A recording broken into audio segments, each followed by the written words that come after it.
Hello students, welcome to Jigsaw Tech. I am assisting our science teacher and we are going to study about the second part of your second topic which name is nutrition in animals.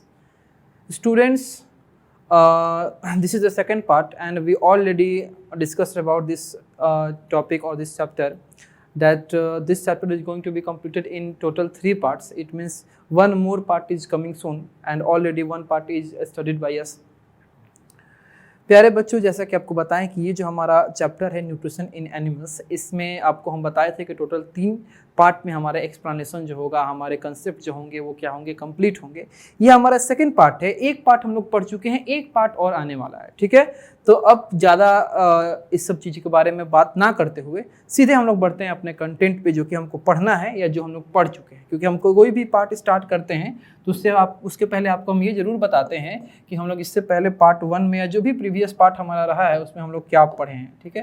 तो as it is हम ये भी अभी आज आपसे चर्चा करेंगे कि पार्ट 1 में हम लोग क्या क्या पढ़े हैं, ताकि आपका एक शॉर्ट रिव्यू हो जाए, शॉर्ट रिवीजन हो जाए, आपको याद आ जाए सारी चीज़ें, ठीक है। तो सबसे पहले तो हम लोग पढ़े थे अपने न्यूट्रिशन के इंट्रोडक्शन के बारे में कि न्यूट्रिशन का इंट्रोडक्शन जो है वो क्या होता है। न्यूट्रिशन को हम किस चीज़ को न्यूट्रिशन कहते हैं। न्यूट्रिशन शब्द सुनने के बाद, पढ़ने के बाद आपके दिमाग में क्या आता है, ठीक है। उसके बाद हम लोग जाने थे अपने न्यूट्रिशन के अंदर जो आपके 5 स्टेप्स होते हैं। सबसे पहला था इंजेशन का, दूसरा था इंजेशन के बाद डाइजेशन का, ठीक है। डाइजेशन के बाद हम लोग देखे थे एब्जॉर्प्शन को, एब्जॉर्प्शन के बाद हम लोग बात किए थे एसिमिलेशन के बारे में, ठीक है।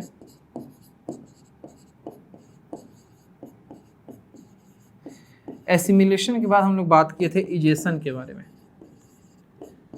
ये 5 स्टेप्स थे जिसके बारे में हम लोग बात किए थे, ठीक है। अब इन 5 स्टेप के बाद जो लास्ट में हम लोग बात किए थे अपना, एक था न्यूट्रिशन इन एमीबा, कि एमीबा के अंदर न्यूट्रिशन जो है वो किस प्रकार से होता है, जो कि आप हम लोग को जानना बहुत इंपॉर्टेंट था। क्योंकि ह्यूमन बीइंग के बारे में तो हम सभी लोग थोड़ा मोड़ा जानते हैं या पढ़ भी लेते हैं, जल्दी ये एमीबा या एमीबा जैसे आपके जो ऑर्गेनिजम्स है वो जल्दी हमको नहीं दिखाई देते हैं, नहीं हमको आपके कॉन्टेक्ट में आते हैं। इसीलिए न्यूट्रिशन इन एमीबा को पढ़ना बहुत ज़रूरी था। तो ये इंटायर जो हमारे टॉपिक हैं, ये सारे टॉपिक को हम लोग पार्ट 1 में अच्छे तरीके से पढ़ लिए थे। अब हम लोग को अपने पार्ट 2 में क्या स्टार्ट करना है इसके बारे में आपको हम बताएं। तो पार्ट 2 में बेसिकली हम लोग अपने स्टार्ट करेंगे न्यूट्रिशन इन एनिमल में, ठीक है, ह्यूमन बीइंग में। पार्ट 2 में हम लोग स्टार्ट करेंगे nutrition in human beings. Human being के अंदर न्यूट्रिशन किस प्रकार से होता है। और ह्यूमन बींग के अंदर के न्यूट्रिशन को पढ़ने के लिए सबसे पहला हमारा स्टेप आएगा कौन सा, इंजेशन। और इंजेशन में हम लोग बहुत कुछ देखेंगे। इंजेशन में ही हम लोग बहुत सारी चीज़ देखेंगे। इंजेशन में हम लोग पहले तो अपने टीथ के बारे में जानेंगे। टीथ के बारे में जानने के बाद हम लोग टाइप्स ऑफ टीथ के बारे में जानेंगे। और टाइप्स ऑफ टीथ के बारे में जानने के बाद हम लोग जानेंगे टंग के बारे में, यानी जो हम लोग का जीभ है टंग के बारे में, ठीक है। तो ये इंजेशन में ही ये सारे टॉपिक्स को देखेंगे। उसके बाद हम लोग इसी पार्ट में थोड़ा सा चर्चा डाइजेशन का भी करेंगे और थोड़ा सा चर्चा जो है वो इसी पार्ट में हम लोग एब्जॉर्प्शन का भी करेंगे, एब्जॉर्प्शन का भी करेंगे, ठीक है। तो आइए ये हम लोग ये भी समझ लिए कि पार्ट 1 में हमने क्या पढ़ा है, हम लोग ये भी समझ लिए कि पार्ट 2 में हम लोग को क्या क्या पढ़ना है।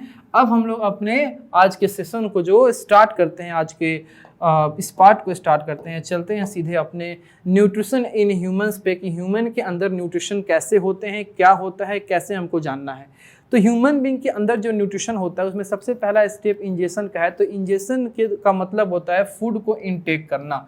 तो ह्यूमन बीइंग जो होते हैं वो अपने बॉडी के अंदर फूड को अपने माउथ से क्या करते हैं, इनटेक करते हैं। अब माउथ से इनटेक करने के बाद वो जो फूड है वो आपका एक कैनल में जाता है, एक ऐसे पाइप में जाता है जो आपके माउथ के ख़त्म होने के बाद स्टार्ट हुआ है और सीधे आपके इस पार्ट तक जाके ख़त्म हुआ है जहाँ से आपकी बॉडी का वेस्ट निकलता है। यानी एकदम ऊपर से लेके और इस नेक के अंदर से होते हुए, इस चेस्ट के अंदर से होते हुए, इस स्टोमक से होते हुए, पूरा स्मॉल इंटेस्टाइन, लार्ज इंटेस्टाइन से होते हुए जहाँ से आपका वेस्ट पार्ट निकलता है वहाँ तक पहुँचा है। तो इस कैनल को हम लोग क्या कहते हैं, एलिमेंट्री कैनल कहेंगे। क्या बोलेंगे, एलिमेंट्री कैनल। अब इस एलिमेंट्री कैनल में कौन कौन से ऑर्गन्स आपके इन्वॉल्व होंगे, तो इस एलिमेंट्री कैनल में माउथ, इस एलिमेंट्री कैनल में फूड पाइप जिसको हम लोग इसोफेगस के नाम से भी जानते हैं, फूड पाइप के बाद small intestine, large intestine, stomach, rectum and last होगा एनस, जहां से हमारे वेस्ट मटेरियल क्या होते हैं, रिमूव होते हैं। ठीक है, तो इस एलिमेंट्री कैनल के बारे में हम लोग पढ़ेंगे। ठीक है, उसके बाद इस एलिमेंट्री कैनल में ऑर्गन्स तो ये सारे आते हैं, लेकिन इस एलिमेंट्री कैनल में कुछ आपके ग्लैंड्स भी आते हैं, जिन ग्लैंड्स का काम होता है कुछ डाइजेस्टिव जूसेस को, डाइजेस्टिव एंजाइम्स को सेक्रेट करना, जिस डाइजेस्टिव एंजाइम या डाइजेस्टिव जूस से हमारा डाइजेशन जो है प्रॉपर तरीके से, अच्छे तरीके से आपका होता है। ठीक है, तो इस एलिमेंट्री कैनल में कुछ ग्लैंड्स आपके इन्वॉल्व होते हैं, एसोसिएट होते हैं, जिस ग्लैंड में आपका आएगा गॉल ब्लैडर, जो कि हमारे लीवर के अंदर होता है। गॉल ब्लैडर कहाँ होता है बाबू, लीवर के अंदर होता है। और फिर आता है पेनक्रियाज। ठीक है, गॉल ब्लैडर अपना डाइजेस्टिव जूस सेक्रेट करता है जिसको हम लोग बाइल जूस के नाम से जानते हैं, और पेनक्रियाज जो है ये अपना डाइजेस्टिव जूस सेक्रेट करता है जिसको हम लोग पेनक्रियाटिक जूस के नाम से जानते हैं। और ये दोनों जूस या दोनों एंजाइम जो है ये स्मॉल इंटेस्टाइन में जाके वहाँ मौजूद डाइजेस्टेड फूड को और ज़्यादा अच्छे तरीके से ब्रेक करता है, पार्शियल डाइजेस्टेड फूड को और ज़्यादा अच्छे तरीके से ब्रेक करता है और वहाँ पे अपने फंक्शन को दिखाता है। ठीक है, तो खैर ये बात की बात है। तो ये एलिमेंट्री कैनल के अंदर आपके जो जो ऑर्गन्स इन्वॉल्व होते हैं उनमें आपका माउथ आता है, इसोफेगस आता है जिसको हम लोग फूड पाइप के नाम से जानते हैं, स्मॉल इंटेस्टाइन आता है, लार्ज इंटेस्टाइन आता है, स्टमक आता है, रेक्टम आता है और एनस आता है। ये ऑर्गन्स थे जो उस एलिमेंट्री कैनल के अंदर इन्वॉल्व आपके होते हैं। अब कुछ ग्लैंड के बारे में आपको बताएं तो इस उसी एलिमेंट्री कैनल से एसोसिएट होता है कौन से ग्लैंड, गॉल ब्लैडर जो कि लीवर के अंदर होता है, और पेनक्रियाज। और ये दोनों ग्लैंड का काम है डाइजेस्टिव एंजाइम या डाइजेस्टिव जूस को सेक्रेट करना। ठीक है, चलिए अब एक वेल लेवल डायग्राम से आपको हम दिखाते हैं कि आपका एलिमेंट्री कैनल क्या होता है, माउथ या लीवर, स्टमक, जो भी चीज़ आपके इस न्यूट्रिशन इन ह्यूमन में इन्वॉल्व होंगे उनका लोकेशन कहाँ है। ठीक है, तो सबसे पहला आप यहाँ ध्यान दो, सबसे पहले ये माउथ से लेके यानी कि यहाँ से लेके ये पूरा पार्ट जिसमें हमारा liver, stomach, large intestine, small intestine, यहाँ तक एनस तक, ये इंटायर जो पार्ट है, इस इंटायर पार्ट को हम लोग एलिमेंट्री कैनल बोलेंगे। इस इंटायर पार्ट को हम लोग क्या बोलेंगे, एलिमेंट्री कैनल। ये पूरा एलिमेंट्री कैनल है, ये टोटल ही एलिमेंट्री कैनल है। इस एलिमेंट्री कैनल में अलग अलग तरह के आपके ऑर्गन्स आते हैं, अलग अलग तरह के आपके ये समझिए तो ग्लैंड आते हैं। ठीक है, एक माउथ से लेके एनस तक का जो हमारा कॉम्बिनेशन है, जो ग्रुपिंग है ऑर्गन्स और आपका ग्लैंड्स का, इसको हम क्या बोलेंगे, एलिमेंट्री कैनल बोलेंगे। ठीक है, अब इस एलिमेंट्री कैनल के अंदर जो भी आपके ऑर्गन्स, जो भी ग्लैंड्स अलग अलग आपके इन्वॉल्व होते हैं, इनको हम लोग देखने का प्रयास करेंगे, इसको हम लोग समझने का प्रयास करेंगे कि इनका लोकेशन कहाँ और कैसे होता है। ठीक है, तो सबसे पहले आपको हम फोकस करना चाहते हैं यहाँ पे, आप ये देखिए ये माउथ है हम लोग का, जहाँ से हम लोग क्या करते हैं, फूड को इनटेक करते हैं। माउथ के अंदर ही आपका एक ग्लैंड होता है, सैलिवरी ग्लैंड। ठीक है, जो आपके डाइजेस्टिव जूस को सेक्रेट करता है और उसका फंक्शन आपको हम आगे बताएंगे। ठीक है, माउथ के अंदर ही टंग होता है जिसका काम है हमारे फूड में सैलिवा को मिक्स करना ताकि हमारा फूड जो है मॉइस्ट हो सके, ये भी आपको आगे बताएंगे। माउथ के बाद आपका एक पाइप स्टार्ट होता है, जिस पाइप के अंदर कोई डाइजेशन तो नहीं होता है लेकिन आपके फूड जो हैं वो ऊपर से नीचे की तरफ आते हैं, और इस पाइप को हम लोग या तो फूड पाइप बोलेंगे, नहीं तो ईसोफेगस के नाम से जानेंगे, ईसोफेगस के नाम से जानेंगे। ठीक है, अब ये जो हमारा फूड पाइप है ये आके ओपन होता है आपका एलिमेंट्री कैनल के किस पार्ट में, तो ये आके ओपन होगा आपका स्टमक में, यानी कि फूड आपका इस आपके फूड पाइप या एसोफेगस के रास्ते कहाँ आएगा, स्टमक में आएगा। स्टमक के बाद वो फूड आपका पार्शियल डाइजेस्ट होके कहाँ जाएगा, स्मॉल इंटेस्टाइन में जाएगा। ये फूड जो है पार्शियल डाइजेस्ट होके कहाँ जाएगा, स्मॉल इंटेस्टाइन में। ये जो पार्ट आपको दिखाई दे रहा है, ये जो पार्ट आपको दिखाई दे रहा है, ये पार्ट क्या है, स्मॉल इंटेस्टाइन है। ठीक है, अब स्मॉल इंटेस्टाइन के बाद आपका वहीं पे फूड को एब्जॉर्ब कर लिया जाएगा और जो अनडाइजेस्टेड फूड है उसको भेज दिया जाएगा कहाँ पे, लार्ज इंटेस्टाइन में। अब समझते हैं कि और भी कुछ ऑर्गन है। ये रहा आपका गॉल ब्लैडर। गॉल ब्लैडर जो है ये लीवर का ही पार्ट है। ये आपका क्या हो रहा है, लीवर हो रहा है। लीवर के इधर अंतिम सिरा में आपका कौन होता है, गॉल ब्लैडर होता है। ये आपको दिखाई दे रहा होगा बैगनी कलर में, ये पैनक्रियाज है, ठीक है। ये आपको दिखाई दे रहा होगा ग्रीन में, ये रेक्टम है, नीचे जो है ये आपका एनस है, ठीक है। तो ये कंप्लीट आपका एक डायग्राम है, जिस डायग्राम के थ्रू हम ये समझ सकते हैं कि हमारे एनिमल्स के अंदर न्यूट्रिशन जो है वो किस प्रकार से होगा, कहाँ से कहाँ फूड जाएगा, पहले माउथ में जाएगा, फिर स्टमक में आएगा, फिर स्मॉल इंटेस्टाइन में आएगा, फिर आपके लार्ज इंटेस्टाइन में जाएगा, ठीक है। और उसमें हमारे कौन कौन से ग्लैंड इन्वॉल्व होंगे, तो ग्लैंड में लीवर इन्वॉल्व होगा और पैनक्रियाज इन्वॉल्व होगा, ठीक है। आइए अब हम नेक्स्ट समझते हैं अपने फर्स्ट ह्यूमन बीइंग के अपने फर्स्ट स्टेप को, जिसका नाम है इंजेशन। इंजेशन का मतलब कि taking food into the body. आपको पहले भी हम पार्ट 1 में भी इसके बेसिक को क्लियर किए हैं कि इंजेशन का मतलब क्या होता है। इंजेशन का मतलब होता है कि किसी भी ऑर्गेनिज्म के द्वारा, किसी भी लिविंग ऑर्गेनिज्म के द्वारा फूड को इनटेक करना। तो फूड को अपने बॉडी में इनटेक करना, अपने बॉडी में क्या करना, डालना, खाना, लेना, इसी प्रोसेस को हम क्या कहते हैं, इंजेशन कहते हैं। तो ह्यूमन बीइंग का हम बात करें तो ह्यूमन बीइंग में जो फूड अपना इनटेक करते हैं वो किससे करते हैं, माउथ से करते हैं, ठीक है। अब जब वो फूड को माउथ में इनटेक कर लेंगे तो उस फूड को फिर क्या करेंगे, छोटे छोटे पार्ट्स में ब्रेक डाउन करेंगे। और वो छोटे छोटे पार्ट्स में ब्रेक डाउन किसके हेल्प से करते हैं, टिथ के हेल्प से करते हैं। किसके हेल्प से करते हैं, टिथ के हेल्प से करते हैं। तो आप जो भी फूड खा रहे हो वो फूड आपके माउथ में गया, माउथ में जाने के बाद आप अपने टीथ के माध्यम से उसको चबाना स्टार्ट किया। चबाने का मतलब कि आप अपने कॉम्प्लेक्स साइज के फूड को या अपने कॉम्प्लेक्स स्ट्रक्चर के फूड को आप एक सिंपल स्ट्रक्चर में चेंज कर रहे हो, आप छोटे छोटे पार्ट में चेंज कर रहे हो। तो दांत के माध्यम से खाने को चबा के छोटे छोटे पार्ट में कन्वर्ट करना, this process is called mastication. इस प्रोसेस को हम लोग क्या कहते हैं, मैस्टिकेशन कहते हैं। यानी कि फूड का ब्रेकडाउन करना किसना, कहाँ पे, स्मॉल पीसेज में, किसके द्वारा, टीथ के द्वारा, ठीक है। इसको हम लोग क्या कहेंगे, मैस्टिकेशन का प्रोसेस कहेंगे, ठीक है। अब मैस्टिकेशन के बाद हमारा आता है टीथ के टाइप्स के बारे में, टीथ के स्ट्रक्चर के बारे में, टीथ के आपके वेरिएशंस के बारे में। तो ह्यूमन बीइंग में जो टीथ हैं वो 2 सेट में होते हैं। टीथ जो है, दांत जो है वो 2 सेट में होते हैं। पहला जो सेट है उसको हम लोग टेम्पोररी टीथ कहते हैं या मिल्क टीथ कहते हैं, जिसको हम लोग दूध का दांत भी कहते हैं, जो 20 नंबर में होते हैं। संख्या में कितने होते हैं, 20 होते हैं। फर्स्ट सेट आपका होता है टेम्पोररी टीथ, जो बेसिकली 6 साल के तक होता है और 6 साल के बाद वो आपका गिर जाता है और फिर उसकी जगह पे आता है आपका परमानेंट टीथ, ठीक है। बचपन से 6 साल के बीच में जो दांत होते हैं, यानी कि इन्फेंसी से लेके जन्म से लेके 6 साल के बीच तक जो दांत होते हैं वो हमारे टेम्पोररी टीथ होते हैं, जो संख्या में 20 होते हैं। और वो जब हट जाते हैं, गिर जाते हैं, तब आपका उन्हीं की जगह पे आता है परमानेंट टीथ। तो पहला आपका फर्स्ट सेट जो हुआ वो हुआ टेम्पोररी टीथ, जिसको हम लोग मिल्क टीथ के नाम से भी, दूध के दांत के नाम से भी क्या करते हैं, जानते हैं, जिनकी संख्या कितनी होती है, जिनकी संख्या होती है 20।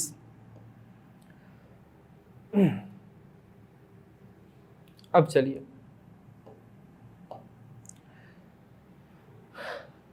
उसके बाद जो आपका परमानेंट टीथ आता है वो आपकी संख्या में कितने होते हैं, 32 होते हैं। तो बच्चों का अगर बात करें, चिल्ड्रन का बात करें, तो चिल्ड्रन में आपके 8 मोलर टीथ होते हैं। मोलर टीथ की संख्या कितनी होती है, 8 होते हैं। और बाकी के जो 4 मोलर टीथ होते हैं वो आपका डेवलप करते हैं कब, 18 साल या 18 साल के बाद, जिसको हम लोग विजडम टीथ के नाम से जानते हैं, ठीक है। यानी कि बच्चों जब बच्चे आपके जो भी आपके इंडिविजुअल, जो भी ऑर्गेनिज्म, जब बच्चे रहते हैं, चिल्ड्रन रहते हैं, तो मोलर टीथ जो है उनके पास कितना होता है, 8 होता है, ठीक है। और 8 के बाद बाकी का जो 4 आपका बचता है वो 18 साल या 18 साल के बाद आपका डेवलप होता है, जिसको हम लोग विजडम टीथ के नाम से जानते हैं। अच्छा, ये मोलर टीथ, ये कैनाइन्स, ये इंसीजर, ये प्री मोलर्स, ये सब नाम थोड़ा आपको अलग लग रहा होगा, यूनिक लग रहा होगा। तो इसके लिए आपको थोड़ा सा पहले एक हम स्ट्रक्चर, एक डायग्राम दिखा दे कि टीथ के कितने टाइप होते हैं, बेसिकली टीथ के कितने टाइप होते हैं। उसके बाद हम इनका बात करेंगे तो आपको समझ में अच्छे से आएगा, ठीक है। तो टोटल टीथ के 1, 2, 3, 4 आपके टाइप हैं, आपके सामने देख लीजिए। सबसे पहला है इंसीजर, जो फ्रंट टीथ का काम करता है, फिर है कैनाइन, फिर है प्री मोलर और फिर है मोलर, ठीक है। च्यूइंग के लिए हम इस टीथ का यूज करते हैं, चबाने के लिए। तो टीथ कितने तरह के हुए, दांत कितने तरह के होते हैं, ठीक है। तो दांत आपके 4 टाइप्स के होते हैं। कौन कौन से, सबसे पहला इंसीजर होता है, दूसरा कैनाइन होता है, तीसरा प्री मोलर होता है और चौथा जो है वो मोलर होता है। अब हम जानेंगे कि हमारे बच्चों में, ह्यूमन बीइंग के एडल्ट में कितना आपका टीथ होता है। तो अब बात करेंगे बच्चों में। तो बच्चों में जो मोलर टीथ होता है वो 8 होता है, ठीक है, शुरुआत में। और बाकी का 4 जो मोलर टीथ है वो 18 साल के बाद आपका क्या होता है, डेवलप होता है, जिसको हम लोग विजडम टीथ के नाम से जानते हैं, ठीक है। चलिए, दूसरा है कि अगर कोई एडल्ट है तो एडल्ट के पास 8 इंसीजर्स होता है, 8 इंसीजर्स होते हैं, 4 कैनाइन्स होते हैं, 8 प्री मोलर्स होते हैं और 12 मोलर्स होते हैं। देखिए अभी वही बच्चा था तो 8 था ना, अभी 18 साल के बाद जब एडल्ट में चेंज हुआ तो वही मोलर 8 और 4 कितने हो गए, 12 हो गए। ठीक है, तो इस रिलेशन को समझिएगा। ठीक है, तो जब कोई ह्यूमन बीइंग आपका एडल्ट में कन्वर्ट होता है तो उसके पास 8 इंसीजर्स होते हैं, याद रखिएगा 8 इंसीजर्स होते हैं, 4 कैनाइन्स होते हैं, 8 प्री मोलर्स होते हैं और 12 मोलर्स होते हैं। आप इन सबको अगर ऐड करते हो तो आप देख सकते हो कि 8 और 8 16 और 4 20 और 20 और 12 कितना हो जाएगा, टोटल 32 टीथ होगा यहाँ पे। ठीक है, अब समझिए, तो संख्या याद रखिएगा। अब आते हैं थोड़ा सा हम लोग अपने प्रोटेक्शन ऑफ टीथ के ऊपर। तो अगर हम लोग अपने दांत को अच्छे तरीके से साफ सफाई नहीं रखते हैं, अपने मुंह को अच्छे तरीके से साफ सफाई नहीं रखते हैं कुछ भी खाने के बाद, तो हमारे मुंह के अंदर हमारे दांत में जो फूड पार्टिकल्स फंसे होते हैं उस फूड पार्टिकल्स में बैक्टीरिया क्या करेगा, उस फूड पार्टिकल्स के सहारे ग्रो करना स्टार्ट करेगा और उस फूड पार्टिकल्स के बीच में उस फूड पार्टिकल्स को क्या करेगा, एसिड में चेंज कर देगा। उस फूड पार्टिकल्स में पहले तो अपने आप को ग्रोथ करेगा और अपने आप को ग्रोथ करने के बाद आपके उस दांतों के बीच में जहां वो खाना फंसा होगा वहां पे एसिड का फॉर्मेशन कर देगा और वो जब एसिड का फॉर्मेशन करेगा तो इसी प्रोसेस को हम लोग टूथ डीके कहते हैं। क्या कहते हैं, टूथ डीके। समझिएगा टूथ डीके किसको कहते हैं। तो ऐसे ज्यादातर ये कब होता है, ज्यादातर ये होता है कि मीठा खाना जब हम खाते हैं, मिठाई खाते हैं, चॉकलेट खाते हैं, ज्यादातर बच्चे ऐसे करते हैं कि चॉकलेट खा लिए, बिस्किट खा लिए, मिठाई खा लिए, तो वो लोग क्या करते हैं कि खाने, एक तो पहले तो उतना खाना नहीं चाहिए, ज्यादा मात्रा में चॉकलेट बिस्किट मिठाई ये सब नहीं खाना चाहिए। अगर खा भी लिए तो खाने के बाद अच्छे से मुंह धोइए, क्योंकि अच्छे से मुंह नहीं धोइएगा तो आपके दांतों के बीच में वो स्वीट फूड फंस जाएंगे और ज्यादा मात्रा में बैक्टीरिया जो है वो मीठे खाने पे ही अटैक करते हैं, स्वीट फूड पे ही अटैक करते हैं। जैसे आपके दांतों के बीच में अगर वो स्वीट फूड फंसे हुए हैं, मीठा खाना आपका फंसा हुआ है, तो बैक्टीरिया उससे पहले तो अपने आप को ग्रो कराएंगे और ग्रो कराने के बाद वो उस पार्टिकुलर जगह में एसिड भरने स्टार्ट करेंगे, एसिड को जनरेट करना स्टार्ट कर देंगे और वो एसिड क्या करेगा, वहां पे क्या करेगा, गड्ढा कर देगा, वहां पे आपका गड्ढा करेगा। गड्ढा करने के बाद वो आपका डीके का फॉर्मेशन कर देगा, जिसको हम लोग बोलते हैं टूथ डीके। इसलिए जरूरी है कि कुछ भी खाइए, मीठा तीता कुछ भी खाइए तो अच्छे से मुंह धोइए ताकि कोई भी आपके खाने का पार्टिकल आपके दांत में ना फंसा रहे। ये दांत में फंसा रहेगा तो वहां बैक्टीरिया का ग्रोथ होना आपका निश्चित है कि बैक्टीरिया वहां ग्रो करेगा। चलिए, तो ये एसिड क्या करेगा, आपके दांत को डैमेज पहुंचाएगा, ठीक है, इनएक्टिव करेगा और फिर उसी को क्या कहते हैं हम लोग, टूथ डीके कहते हैं। अब देखिए, अगर वो बैक्टीरिया जो कि फूड पार्टिकल्स और सेलिवा, फूड पार्टिकल्स जो आपका फंसा हुआ है और वो जो सेलिवा आपके माउथ में निकलता है सेलिवरी ग्लैंड के द्वारा, ठीक है, ये दोनों मिलके क्या करेंगे, उस बैक्टीरिया के चलते आपका क्या फॉर्मेशन हो जाएगा, एक लेयर फॉर्मेशन हो जाएगा आपके टीथ के ऊपर, आपके दांत के ऊपर एक लेयर फॉर्मेशन हो जाएगा जिसको हम लोग प्लेक कहते हैं। क्या कहते हैं, प्लेक कहते हैं। समझिएगा। अब देखिए, ये आपके सामने हेल्दी टूथ है, यानी कि बहुत ही स्वस्थ दांत आपको दिख रहा है, बहुत स्वस्थ दांत आपको दिख रहा है ना। अब ये स्वस्थ दांत दिख रहा है, अब देखिए इसी दांत के ऊपर ये पीला पीला पीला पीला एक लेयर चढ़ गया है। ये लेयर क्यों है, यही लेयर आपका बैक्टीरिया के द्वारा आपका क्या किया गया है, डिपॉजिट किया गया है, जो आपके फूड पार्टिकल्स और सेलिवा को मिक्स करके, अगर आप फूड पार्टिकल्स अपने माउथ में छोड़ देते हो, अच्छे से सफाई नहीं करते हो, तो वही फूड पार्टिकल्स और सेलिवा को मिक्स करके ये आपका येलो कलर का लेयर जो है आपके दांत के ऊपर क्या होगा, डिपॉजिट कर दिया जाता है। ठीक है, अब यहाँ पे देखिए, ये जो कैविटी है, कैविटी जिसको हम लोग खोड़िला बोलते हैं या इसको गड्ढा बोलेंगे, तो ये कैविटी जो है ये दांत के बीचों बीच एसिड के फॉर्मेशन के चलते आपका हो जाता है, जो ये वाला हमारा टूथ डीके था। ठीक है, तो इसीलिए बाबू यहाँ से आपने क्या समझा कि दांत का सफाई करना बहुत ही ज्यादा जरूरी है। अगर आप दांत का सफाई नहीं करते हो तो दांतों के बीच में जो खाने के पार्टिकल्स फंस जाते हैं वो आपके दांतों में अलग अलग तरह के बीमारी को फैला सकते हैं, जैसे आपका टूथ डीके हो गया, टूथ प्लेक हो गया, जिसमें आपके येलो कलर का एक लेयर चढ़ सकता है आपके दांत के ऊपर। अब नेक्स्ट हम लोग को जानना है टंग के बारे में। ठीक है, टंग के बारे में हम लोग को समझना है, यानी अभी हम लोग माउथ के अंदर ही बात कर रहे हैं, अभी हम लोग इंजेक्शन की प्रोसेस से आगे नहीं बढ़े हैं, क्योंकि इंजेक्शन के प्रोसेस को करने वाला हमारा ऑर्गेन कौन सा है, माउथ। माउथ में ही हम लोग किसको पढ़े हैं, टीथ को पढ़े हैं, और टीथ के बाद हम लोग माउथ में ही हम लोग अभी रह रहे हैं और किसको पढ़ेंगे, टंग को पढ़ेंगे। तो बेसिकली पहले टंग होता क्या है, जीभ होता क्या है। तो टंग आपका बहुत ही आपका फ्रेशली मस्कुलर ऑर्गन होता है, बहुत ही फ्रेश मस्कुलर ऑर्गन होता है, आपके माउथ में प्रेजेंट होता है, जो बिल्कुल एक साइड से फ्री होता है, यानी कि फ्रंट पार्ट से। ये जो फ्रंट पार्ट है यहाँ से फ्री है, आप किसी भी डायरेक्शन में उसको घुमा सकते हो, लेकिन जो बैक पार्ट है वो ज्वाइंट होता है। किससे ज्वाइंट होता है? बकल कैविटी से ज्वाइंट होता है। वो किससे ज्वाइंट होता है? बकल कैविटी से क्या होता है? आपका ज्वाइंट होता है। ठीक है, तो ये जो टंग है, जीभ जो है, वो आपका एक फ्रेशली मस्कुलर ऑर्गन है जो आपके माउथ के अंदर प्रेजेंट होता है, जो फ्रंट साइड से बिल्कुल फ्री होता है, ताकि वो किसी भी डायरेक्शन में, ऊपर नीचे दाएं बाएं सर्कुलर किसी भी डायरेक्शन में अपने आप को मूव करा सके। और बैक साइड से, पीछे के दिशा से, वो अपने बकल कैविटी से क्या होता है? ज्वाइंट होता है। ठीक है, अब इस टंग का फंक्शन क्या है, जीभ का फंक्शन क्या है? टंग बेसिकली करता क्या है कि जो भी फूड आप खा रहे हो या जो भी खाने को आप चबा रहे हो, उस खाने के चबाने के दौरान आपके माउथ में एक ग्लैंड मौजूद होता है, जिस ग्लैंड का नाम है सैलिवरी ग्लैंड। क्या नाम है? Salivary gland. तो सैलिवरी ग्लैंड के द्वारा प्रोड्यूस होता है सैलाइवा। क्या प्रोड्यूस होता है? सैलाइवा। उस सैलाइवा को क्या करेगा? उस खाने के साथ मिक्स करेगा। खाने के साथ सैलाइवा को मिक्स करने का भी अपना एक रीजन है, क्योंकि उस खाने को इस फूड पाइप के रास्ते नीचे जाना है, इस एसोफेगस के रास्ते क्या जाना है? नीचे जाना है। तो जब तक वो खाना या उस खाने के पार्टिकल्स जो हैं वो मॉइस्ट नहीं होंगे, वेट नहीं होंगे, गीले नहीं होंगे, तब तक आसानी से वो नीचे नहीं जा पाएंगे। वो यहाँ पे फंस सकते हैं, इस फूड पाइप में फंस सकते हैं। तो बहुत ही आसानी से स्मूथली वो खाना जो है वो फूड पाइप के सहारे नीचे चला जाए, इसलिए ये टंग क्या करता है? हमारे माउथ में मौजूद उस खाने को सैलाइवा से क्या करता है? मिक्स करता है।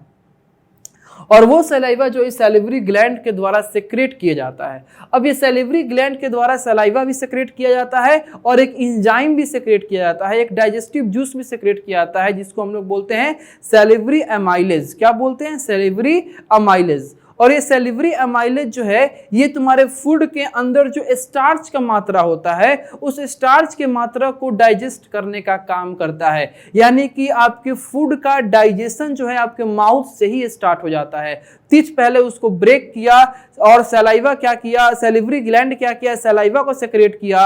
वो सैलाइवा उस फूड के साथ मिक्स होकर फूड को मॉइस्ट किया, और वही सैलिवरी ग्लैंड जो है वो सैलिवरी एमाइलेज नाम के डाइजेस्टिव जूस को सेक्रेट किया, डाइजेस्टिव एंजाइम को सेक्रेट किया, और वो सैलिवरी एमाइलेज उस आपके पार्शियल डाइजेस्टेड फूड को या फूड के पार्टिकल्स को क्या किया है? उसमें मौजूद जो स्टार्च का मात्रा है उसको डाइजेस्ट किया है। उसमें मौजूद जो स्टार्च का मात्रा है उसका ब्रेकडाउन वो वहीं से स्टार्ट कर दिया है। ठीक है, इसीलिए कहा था है कि सबसे पहला डाइजेशन का साइट जो है वो आपका माउथ ही है। तो ये हम लोग टंग के बारे में पढ़ रहे थे। तो ये टंग का फंक्शन क्या है कि टंग जो है ये सलाइवा को मिक्स करने का काम करता है। किसके साथ? जो भी आपने फूड को क्या किया है? खाया है, उसके साथ। पहला फंक्शन ये हुआ। दूसरा फंक्शन है कि आप किस तरह के फूड को खा रहे हो, उस फूड का टेस्ट कैसा है, उस फूड के टेस्ट को भी बताने का, डिटेक्ट करने का, आपका पकड़ने का काम होता है इस टंग का ही है। ये टंग ही उस फूड के टेस्ट को क्या करता है? डिटेक्ट करता है। अगर टंग डिटेक्ट करना, अगर टंग ना रहे तो आपको पता ही नहीं चल पाएगा कि आप किस टेस्ट के फूड को खा रहे हो। आपका फूड बिटर है, तीता है, आपका फूड सॉल्टी है, आपका फूड खट्टा है, आपका फूड मीठा है, ये सारी चीजें जो है ये टंग ही बताता है। ठीक है, तो मान लीजिए कि आपको ये एक डायग्राम दिया गया है माउथ का। इस माउथ में ये आपको दिया गया है टीथ, ये आपको क्या दिया गया है? टीथ। ये लिप्स है, ये क्या है? लिप्स है। और ये आपको निकाला गया है एक टंग, टंग निकाला गया है। इसमें आपको बताया गया है कि कौन सा जो टंग का क्षेत्र होता है, टंग का कौन सा एरिया होता है जो किस तरह के टेस्ट के लिए रिस्पॉन्सिबल होता है। तो टंग का जो कोर होता है, अंदर का जो पार्ट होता है, ये येलो कलर का आपको पार्ट, ये जो एरिया होता है, यहीं से आपको तीखापन यानी कि बीटर का, जो आपको तीखा लगता है, तो बीटर का महसूस, बीटर का एहसास आपको इस जीभ के अंदर वाले क्षेत्र से होता है। इस जीभ के अंदर वाले क्षेत्र से आपको तीखापन का, बीटर का एहसास होता है। फिर है खट्टे का एहसास आपको कहाँ से होता है? तो ये जो आपके साइड वाला पार्ट है ग्रीन कलर का, यहां से आपको खट्टे का एहसास होता है, सावर का एहसास होता है। सॉल्ट का यानी कि नमकीन सब्सटेंस का एहसास कहां से होता है? तो नमकीन सब्सटेंस का जो एहसास होता है वो आपको यहां से होता है। ये रहा यहाँ की सॉल्टी टेस्ट को आपको फील कराएगा। और ये जो फ्रंट पार्ट है यहाँ से आपको ये स्वीट यानी कि मीठापन का आपको एहसास होता है, शुगर का एहसास होता है इस आपके फ्रंट पार्ट से। तो ये माउथ रहा, ये टीथ रहा और ये टंग है जिसके बारे में आपने समझा, आपने पढ़ा। अब देखिए, अब हम लोग अपने इंजेक्शन को यानी ह्यूमन बीइंग के अंदर इंजेक्शन कैसे होता है, कौन रिस्पॉन्सिबल होता है, उसके बारे में पढ़ लिया। तो अभी आपसे अगर पूछा जाए, कोई भी पूछे एग्जाम में आए कि ह्यूमन बीइंग के अंदर बाबू जो इंजेक्शन हो रहा है तो इंजेक्शन में कौन कौन से ऑर्गन रिस्पॉन्सिबल हैं, तो आप क्या बोलोगे? ऑर्गन तो माउथ रिस्पॉन्सिबल है, लेकिन इस माउथ के अंदर जो टीथ है उसका भी बहुत बड़ा रोल है। वो भी क्या कर रहा है? फूड को छोटे छोटे पार्टिकल्स में ब्रेक करने का काम कर रहा है। जो टंग है उसका भी बहुत बड़ा रोल है। टंग क्या कर रहा है कि जो सैलिवरी ग्लैंड आपका मौजूद होता है माउथ के अंदर, उस सैलिवरी ग्लैंड के द्वारा जो सलाइवा को सेक्रेट किया जाता है, उस सलाइवा को आपके उस ब्रेक डाउन या उस टूटे हुए फूड के साथ मिक्स करने का काम करता है, ताकि वो फूड जो है आसानी से स्मूथली इस एसोफेगस और फूड पाइप के रास्ते नीचे की तरफ स्टमक में आसानी से क्या हो सके? पास हो सके। दूसरा, आपके माउथ के अंदर ये जो सैलिवरी ग्लैंड होता है उसके द्वारा एक डाइजेस्टिव जूस को भी सेक्रेट किया जाता है जिसको हम लोग बोलते हैं सैलिवरी एमाइलेज। और ये सैलिवरी एमाइलेज जो है ये आपके फूड में मौजूद जो स्टार्च का मात्रा है, इस स्टार्च की मात्रा को डाइजेस्ट करने का काम करता है, इस स्टार्च की मात्रा को ब्रेक करने का काम करता है। ठीक है, अब हम लोग बात करेंगे कि डाइजेशन में कहाँ से कहाँ तक का ऑर्गन रिस्पॉन्सिबल होते हैं। तो माउथ के बारे में तो आपने समझ लिया। अब डाइजेशन आपका माउथ में कैसा होता है ये तो आपने समझ लिया। अब स्टमक में डाइजेशन कैसे होता है और स्मॉल इंटेस्टाइन में डाइजेशन कैसे होता है, यानी डाइजेशन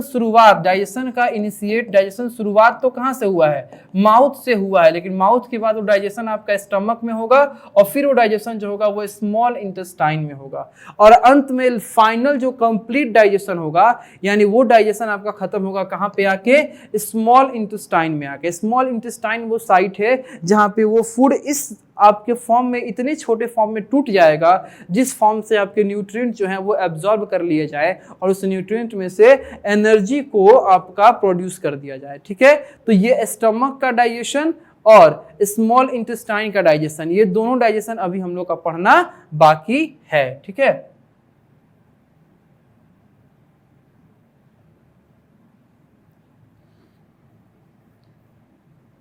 चलिए अब नेक्स्ट हम लोग का कि माउथ के बारे में तो आपने समझ लिया कि डाइजेशन जो है माउथ से स्टार्ट हुआ और माउथ में ही आपका सैलिवरी ग्लैंड होता है जो आपका सलाइवा को सेक्रेट करता है और जो आपका सलाइवा का प्राइमरी फंक्शन होता है, जो सलाइवा का प्राइमरी फंक्शन होता है वो होता है फूड को मॉइस्ट करना। ठीक है, अब ये सलाइवा जो है कुछ डाइजेस्टिव एंजाइम को भी क्या करता है? कंसिस्ट करता है, जो स्टार्च जो होते हैं फूड में उसको ब्रेक करता है। तो आपको बता दिए कि उस डाइजेस्टिव एंजाइम को हम लोग क्या कहते हैं, तो उस डाइजेस्टिव एंजाइम का नाम है सैलिवरी एमाइलेज। ठीक है, अब देखिए यहाँ पे आके आपका पार्ट 2 जो है बाबू वो आके यहाँ पे खत्म हुआ। अब ये पार्ट 2 जो है वो थोड़ा सा शॉर्ट हुआ। अब पार्ट बाकी का जो आपका टॉपिक है वो पार्ट 3 में हम लोग जानेंगे। पार्ट 3 में हम लोग जानेंगे कि हमारे स्टमक में डाइजेशन कैसे होता है। पार्ट 3 में हम लोग जानेंगे कि हमारे स्मॉल इंटेस्टाइन में डाइजेशन कैसे होता है। पार्ट 3 में हम लोग जानेंगे कि रूमिनेंट्स जो होते हैं उनके अंदर डाइजेशन कैसे होता है। तो ये सारी चीज़ें हम लोग पार्ट 3 में जानेंगे। और जो फूड डाइजेस्ट नहीं हो पाता है, जो अनडाइजेस्टेड फूड होता है, उसका क्या होता है, ये भी चीज़ हम लोग पार्ट 3 में ही जानेंगे। ठीक है, तो ये पार्ट 1 और पार्ट 2 का जो कॉम्बिनेशन है रहा हमारा, तो इन दोनों में मिला के हम लोग यही समझे कि न्यूट्रिशन क्या होता है, न्यूट्रिशन के 5 स्टेप्स कौन कौन से होते हैं, फिर उन 5 स्टेप्स का बेसिक क्या होता है, एमीबा के अंदर न्यूट्रिशन किस प्रकार से होता है, ह्यूमन बीइंग के अंदर इंजेक्शन किस प्रकार से होता है, उस इंजेक्शन में माउथ का क्या रोल है, टीथ का क्या रोल है, टंग का क्या रोल है, और टीथ कितने तरह के होते हैं, कितने नंबर में आपके टीथ होते हैं एडल्ट बॉडी में, बच्चों में टीथ कितने सेट के होते हैं, ये सारी चीजें हम लोग समझे हैं। ठीक है, अब पार्ट 3 में मिलते हैं आपसे इसी तरह के एक न्यू एनर्जी के साथ। तब तक के लिए आप ऐसे ही मन लगा के पढ़िए और जुड़े रहिए।